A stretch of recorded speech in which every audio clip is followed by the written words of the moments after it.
All right, bit of a wild situation in the Jets-Broncos game. So let's pause here to set the stage. So the Jets try and run it on a 3rd down and 2. They don't convert, so it's going to be 4th down and 1. But I paused it here because I want to talk about the clock situation. So Jets have all 3 of their timeouts at this point. The Broncos have just 1 of their timeouts. And given that it's 4th and 1, here's what the Jets are going to do. They're going to kill 40 seconds off the clock. The way they do that, again, I'll pause it right here, is they fake as though they're going to go for it. That way the Broncos don't want to call their timeout because they don't want to give the Jets another 40 seconds. But now that you've killed 40 seconds, when you punt the ball back to the Denver Broncos, they don't really get as much of an opportunity. If they knew they were getting the ball back, they would take their timeout, right? So that, in a vacuum, makes sense. If you want to play conservative, given the way this game is going, you do understand the logic. But here's where things start to get weird. So first, you're going to see special teams coordinator Darren Rizzi of the Broncos. Look at him. He is convinced this is a fake. They're going to line up to punt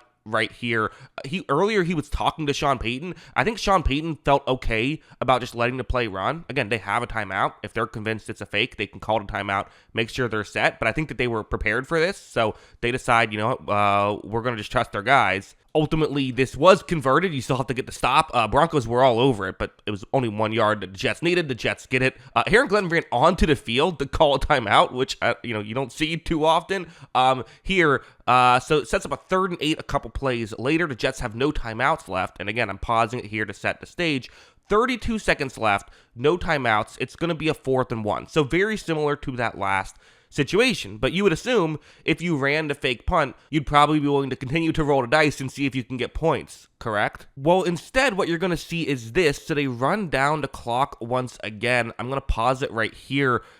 6 seconds left in the half. There are a couple of options. If you decide that you don't want to, risk going for it on 4th and 1, you could at the very least, look at where they are when this play, when the clock hits 0. They're at midfield, so you could at least with 1 second left take a snap and try a Hail Mary, right? There's no harm in that, and you had plenty of time to get it set up. You had 30 seconds. Instead, that Broncos timeout single-handedly killed 120 seconds of game clock, basically. And again, I think the logic for Aaron Glenn was he felt as though had he just ran his punt team out there, that wouldn't have made it that wouldn't have helped sell the fake punt, which again completely failed anyways. The Broncos knew that it was going to be a fake punt. Because, they watch film and they watch formations, and once they see something's off, they know Aaron Glenn came from the Dan Campbell coaching tree and know he's probably faking the punt. But also, you could just rush your punt unit out there and just make it seem as though they're going to take 40 seconds before punting. There's a good chance the Broncos would have called a timeout there, in which case you could have, at least either saved one of your timeouts, or B, saved 40 seconds, which again they probably would have punted anyway. But it's interesting. It's not the right way to do this, and that's what I think. I don't think it's the right strategy, and neither did Garrett Wilson. You saw he went over, and him and Glenn were having a conversation. It's good that the player feels like they can talk to the coach like that, but it's not good that the player feels like they have to talk to the coach like that. So weird decision making there by Aaron Glenn, and I understand Garrett Wilson's frustrations.